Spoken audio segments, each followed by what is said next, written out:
నమస్తే, తెలుగు రాజ్యంకి స్వాగతం. నేను మీ సంధ్య. గత కొన్ని రోజులుగా AP deputy CM Pawan Kalyan గారి మీద రాష్ట్ర రాజకీయాలు చుట్టూ తిరుగుతున్నాయా రెండు రాష్ట్రాలకు సంబంధించి అని అంటే, ప్రస్తుతం నిన్న జరిగిన స్టేట్మెంట్ ప్రకారం చూస్తే అవుననే విషయం చాలా స్పష్టంగా అర్థమవుతుంది. ఈ నేపథ్యంలో డిప్యూటీ సీఎం పవన్ కళ్యాణ్ని ప్రొటెక్షన్ షీల్డ్లా వాడుకుంటున్నారా, లేకపోతే అన్ని విషయాలకు ఆయనను ముందరేసి వెనక నడిపే రాజకీయం నడిపిస్తున్నారా? అసలు పవన్ కళ్యాణ్ గారి రోల్ ఏంటి దీంట్లో? ఆయనను ఎలివేట్ చేద్దాం అనుకుంటున్నారా, లేకపోతే ఆయనే ఎలివేట్ చేద్దామని అనుకుంటున్నారు? తెలుసుకునే ప్రయత్నం చేద్దాం. సీనియర్ పొలిటికల్ అనలిస్ట్ భరద్వాజ్ గారు మనతో ఉన్నారు. ఆయన మాటలు. భరద్వాజ్ గారు నమస్తే. ఏంటి అసలు ఇప్పుడు మొన్నటి వరకు ఏపీ రాజకీయాలకు సంబంధించి ఒక రకమైన చర్చ, ఇప్పుడు తెలంగాణకి ఎంటర్ అయిన తర్వాత ఇంకో రకమైన చర్చ. ఆయనని తెలియకుండా ఆయన దీంట్లో ఇరుక్కుంటున్నారా, తెలిసే ఇరుక్కుంటున్నారా, లేకపోతే ఆయన ప్రొటెక్షన్ షీల్డ్గా రెండు రాష్ట్రాలు అంటే నేతలు వాడుకుంటున్నారంటే ఏం చెప్తారు? అంటే పవన్ కళ్యాణ్ రెండు రాష్ట్రాల నేతలు కాదండి, ఆయన్ని కంట్రోల్ చేస్తోంది ఢిల్లీ నుంచి. ఆయన రిమోట్ ఢిల్లీలో ఉంది. ఢిల్లీ వాళ్ళు ఏం చెప్తే అది చేసుకుంటూ పెడతాడు ఆయన.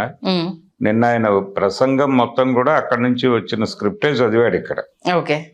ఇక్కడ ఒక గందరగోళాన్ని క్రియేట్ చేయాలి అని డిసైడ్ అయ్యాడు ఆయన. కాంగ్రెస్ పార్టీని డిఫెన్స్ లోకి నెట్టాలి అనుకున్నారు. ఆ ప్రోగ్రాం పవన్ కళ్యాణ్ తో చేయించారు. నిజంగానే కాంగ్రెస్ డిఫెన్స్ లో పడింది. రెండు విధాలుగా గేమ్ నడిపింది వాళ్లే. ఎన్టీ రామారావు గారి విగ్రహ ప్రతిష్టాపన అనే స్కీమ్ కూడా ఢిల్లీ ప్రోగ్రామ్ లో భాగంగానే జరిగింది. అంటే ఇక్కడ ఆంధ్ర ఓట్ బ్యాంక్ ని కన్సాలిడేట్ చేస్తున్నారు పవన్ కళ్యాణ్ ద్వారా. తెలుగుదేశం ద్వారా ఇక్కడ ఉన్నటువంటి ఆంధ్ర ఓట్ బ్యాంక్ ని కన్సాలిడేట్ చేసి తెలంగాణలో వివిధ పాకెట్స్ లో ఉన్నటువంటి ఆంధ్ర ఓటర్లందరికీ, ఆంధ్ర ప్రజలందరికీ కూడా ఒక రక్షకుడిగా రేవంత్ రెడ్డిని ప్రొజెక్ట్ చేయటం అనే స్కీమ్ వాళ్ళకు ఉపయోగపడే వ్యవహారమే ఫైనల్ గా. అందులో పవన్ కళ్యాణ్ ని వాళ్లే స్కీమ్ చేసి నడిపిస్తున్నారు. అక్కడి నుంచి వచ్చిన వ్యూహమే ఈయన మాట్లాడేది. ఈయన సొంత గొడవ ఏమీ కాదు. ఆయనలో ఎక్కడో ఒక చిన్న పెయిన్ ఉంది, అది అడపా మాట్లాడుతూ ఉంటాడు. ఈ రోజున కాదండి, ఆయన మొదటి నుంచి అక్కడి నుంచి వచ్చిన ఆదేశాల మేరకే పనిచేస్తున్నాడు. ఆయన చంద్రబాబు జైల్లో ఉండగా వెళ్ళి కలిసిన ప్రోగ్రాం కూడా ఢిల్లీ నుంచి వచ్చిన ఫోన్ కాలే ఆయన్ని ఓజీ షూటింగ్ లో నుంచి అక్కడికి డ్రైవ్ చేసింది. రాజమండ్రి వెళ్ళటానికి ముందు ఆయన ఓజీ షూటింగ్ లో ఉన్నాడు.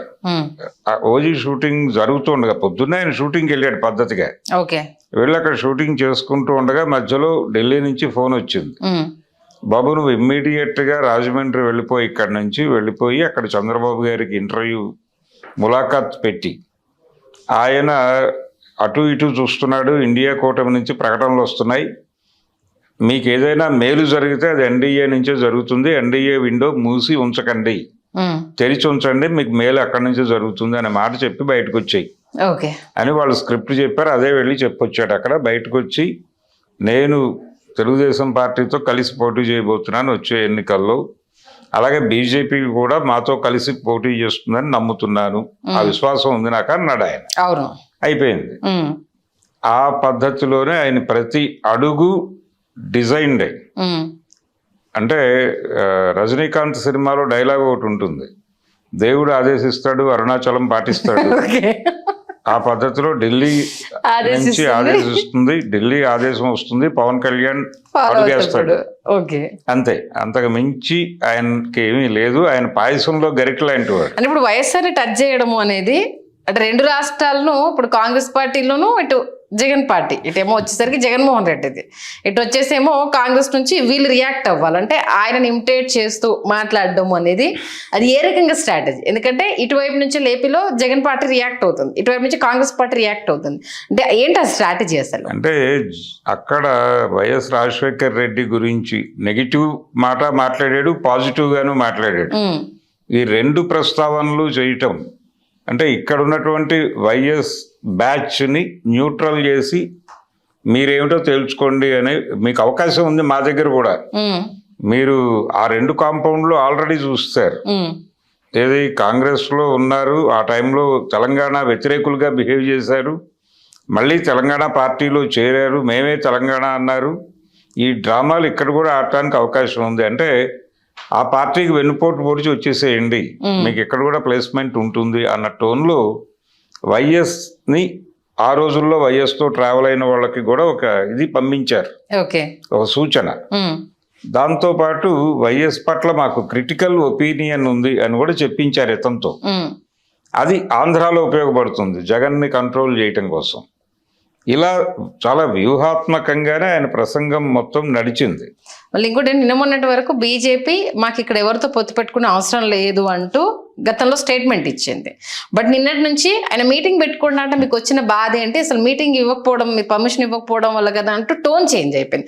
రఘునందన్ రావు కావచ్చు, బీజేపీ చీఫ్ రామచంద్రరావు కావచ్చు, బీజేపీ వాళ్ళంతా రియాక్ట్ అవుతున్న విధానం చూస్తే, ఢిల్లీ రియాక్ట్ అవ్వాలని నేరుగా పవన్ కళ్యాణ్ గారు ఆ వేదిక మీదే మాట్లాడాడు. ఈ జరుగుతున్న పరిణామాలన్నీ చూస్తోంది కదా ఢిల్లీ, మాట్లాడాలి కదా అని కూడా అన్నాడు ఆయన. అవును, అంటే కంప్లైంట్ ఇస్తున్నాను మీ మీద ఢిల్లీకి అని చెప్పడమే.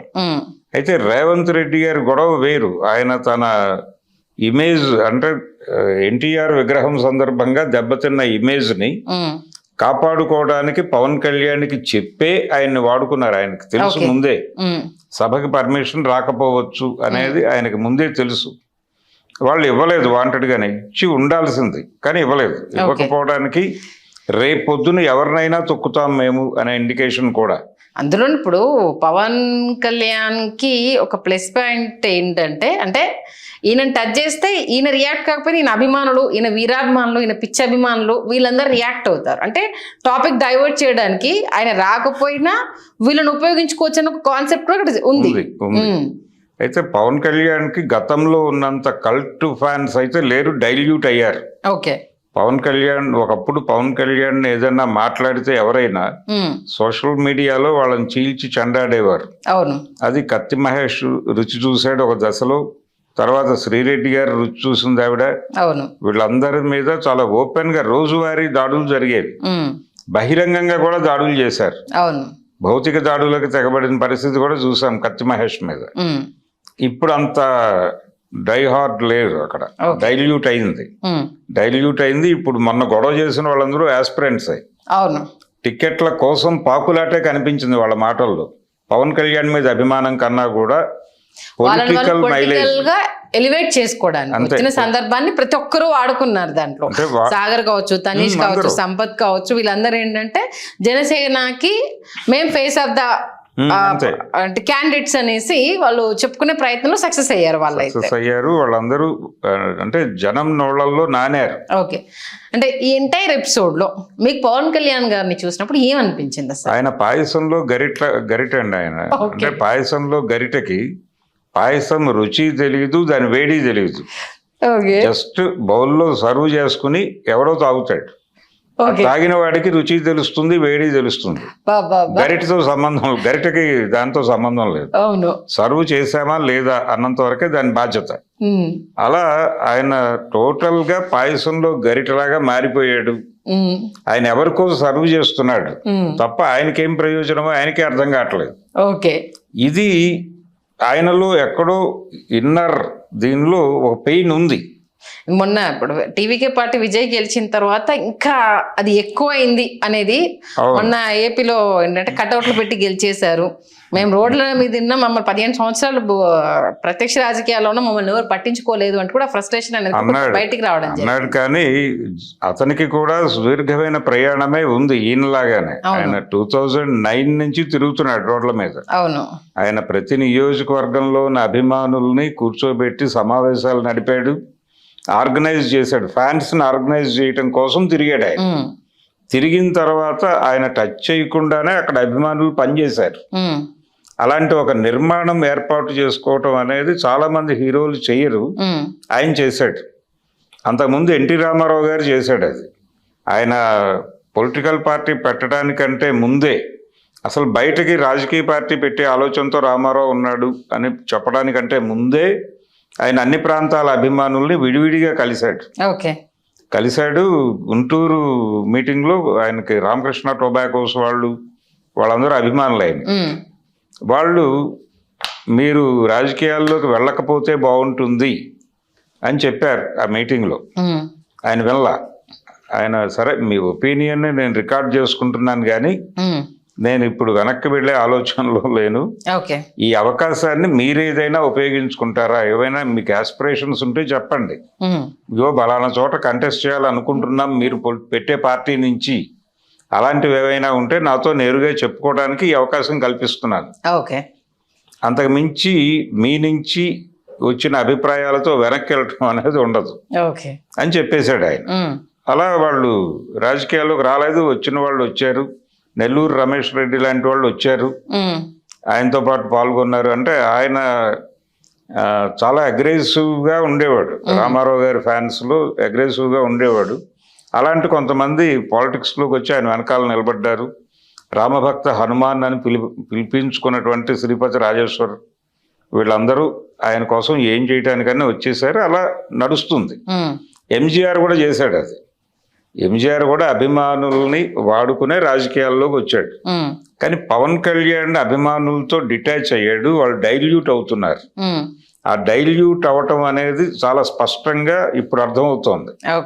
వాళ్ళు ఎవరు నోరు మెదపట్లేదు. పవన్ కళ్యాణ్ని ఒక్క మాట అంటే విపరీతంగా వీడియోలు చేసి, అంటే వాళ్ళ ఇళ్లలో కుక్కలకి పవన్ కళ్యాణ్ ప్రత్యర్థుల పేర్లు పెట్టి, ఏమిటి నువ్వు ఏ కత్తి మహేష్ ఇట్రా అని కుక్కని పిలుస్తూ వీడియోలు చేసి పెట్టారు. అవును. ఆ గొడవ లేదు ఇప్పుడు. ఆ గొడవ లేదు, ఎక్కడా వాళ్ళు నోరు తెరవట్లేదు. మనకు సంబంధం లేని గొడవ ఏదో ఆయన చేసుకుంటున్నాడు. ఆయన సినిమా రిలీజ్ అయినప్పుడు సరదాగా టికెట్ కొనుక్కుని వెళ్ళి చూద్దాం అనే నార్మల్ కండిషన్లోకి వచ్చేసారు ఆయన కల్ట్ ఫ్యాన్స్. సో ఇప్పుడు పవన్ కళ్యాణ్లో ఉన్న ఒక పవర్ వెళ్ళిపోయింది. ఆ పవర్ వెళ్ళిపోయిన డొల్లతనం కూడా కనిపించింది నిన్న. ఆయన గెటప్లోను ఆయన మాటలోను తెచ్చిపెట్టుకున్నటువంటి గాంభీర్యం కనిపించింది తప్ప, నేను ఆంధ్రాలో జగన్మోహన్ రెడ్డి తిరగనివ్వని రోజుల్లో తెలంగాణలో నన్ను తిరగనిచ్చారు, తెలంగాణ ప్రజల మనసుల్లో నాకు ఇంకా చోటు ఉంది, ఇవన్నీ మాట్లాడాడు. నేను వారాహితో ఇక్కడ ట్రావెల్ అయ్యాను, అక్కడికి అడుగు పెట్టనివ్వను అన్నాడు ఆయన. ఈ గొడవ అంతా చెప్పుకుని నెమ్మదిగా అంటే వాళ్ళు చెప్పిన పని చేశాడు, చెప్పిన పని చెప్పిన పద్ధతిలో చేశాడు. జనసేన ఉంటుంది ఇక్కడ, జనసేన ఒక ఐక్య సంఘటనలో భాగంగా ఉంటుంది. ఐక్య సంఘటనలో భాగంగా వాళ్ళు ఇచ్చిన మంత్రి పదవులు తీసుకుంటారు. అక్కడ తీసుకున్నట్టుగానే అక్కడ 3 మంత్రి పదవులు ఇచ్చాం, మేము మిమ్మల్ని బాగానే చూసుకుంటున్నామని చంద్రబాబు గారు చెప్తున్నాడు. ఈయన కూడా హ్యాపీనే. అంతకు మించి వేరే కోరిక ఉన్నట్టుగా ఆయన ఏం కనబట్టలేదు. కానీ ముఖ్యమంత్రి లాంటి ఆఫర్ వస్తే బాగానే ఉంటుంది అనుకుంటున్నాడు. అలా చూడొద్దు అని కూడా చెప్పుకుంటున్నాడు. ఆయనే చెప్పుకుంటున్నాడు. సీఎం అనేది మన టార్గెట్ కాదు, నిలబడాలి, ముందు నమ్మకం సంపాదించాలి. జనంలో నమ్మకం కాదు, ఢిల్లీ దేవుడి దగ్గర నమ్మకం సంపాదించుకుంటే. ఇప్పుడు అందరూ అదే గొడవలో ఉన్నారు. చంద్రబాబు తన్ని తాను అంత నమ్మకస్తుడిగా ఆయన వాళ్ళ దగ్గర ఇది సంపాదించాడు. ఇప్పుడు కొంచెం మిస్టర్ డిపెండబుల్గా కనిపిస్తున్నాడు చంద్రబాబు వాళ్ళకి. ఎన్నికల తర్వాత కూడా ఆయన అలా కనిపించలేదు. తిరుపతి లడ్డు తర్వాత ఆయన కనిపిస్తున్నాడు అలా. అంటే తిరుపతి లడ్డు టైంలో ఆయన మాట్లాడిన ఇల్లాజికల్ స్టేట్మెంట్లన్నీ వాళ్ళకి నచ్చినాయి. అంటే చంద్రబాబు తన బ్రెయిన్ని తీసేసి టోటల్గా మన బ్రెయిన్ ఎక్కించుకున్నాడు అని వాళ్ళకి అర్థమైంది. అంటే జగన్మోహన్ రెడ్డి క్రిస్టియన్ కాబట్టే కల్తీ చేశాడు అన్నాడు అని. రాజకీయ పదవులు, కీలకమైన నిర్ణయాలు తీసుకునే, విధానపరమైన నిర్ణయాలు తీసుకునే పదవుల్లోకి మైనారిటీలను ఎన్నుకోకండి అని ఒక ఇండికేషన్ ఇచ్చాడు.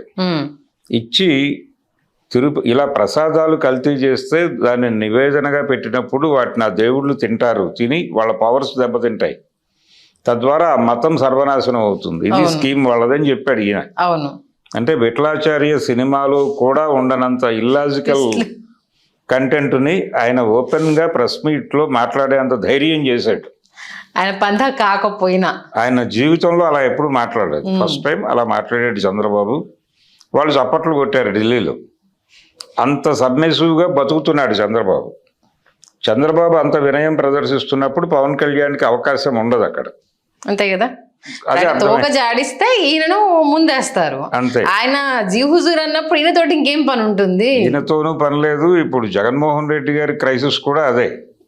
అందుకనే ఆయన మొన్న కార్యకర్తల సమావేశంలో నెమ్మదిగా గొంతు పెగల్చి బాబు ఇదేదో సర్రని జరుగుతోంది, ఈ ఎస్ఐఆర్ అనేటువంటి ఈ స్పెషల్ ఇంటెన్సివ్ సర్వే మన కొంపలు ముంచే ఛాన్స్ ఉంది, కొంచెం నియోజకవర్గాల్లో ఓట్ బ్యాంక్ కన్సాలిడేషన్ చూసుకోండి అని చెప్పాడు. అవును.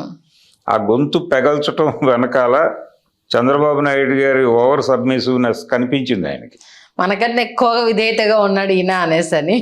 అంటే నాగేశ్వర్ చెప్పినట్టు దీర్ఘకాలిక మిత్రుడిగా వాళ్ళు ఆయన్ని చూశారు నిజంగానే. అంటే బ్యాలెన్సింగ్ ప్రోగ్రాంలో భాగంగా చంద్రబాబుని బ్యాలెన్స్ చేయడానికి జగన్ ఉండి తీరాలి అని ఢిల్లీ అనుకున్నంతకాలం ఈయన కూడా సేఫ్గానే ఫీల్ అయ్యాడు. ఇప్పుడు ఆయన్ని కంట్రోల్ చేయడానికి నా అవసరం లేదు అంటే నా కండిషన్ ఏంటి, నేను ఎలా వెళ్ళాలి అనే ఒక రాజకీయ కార్యక్రమాన్ని రూపొందించుకునే ప్రయత్నంలో జగన్ ఉన్నాడు ఇప్పుడు. అవును.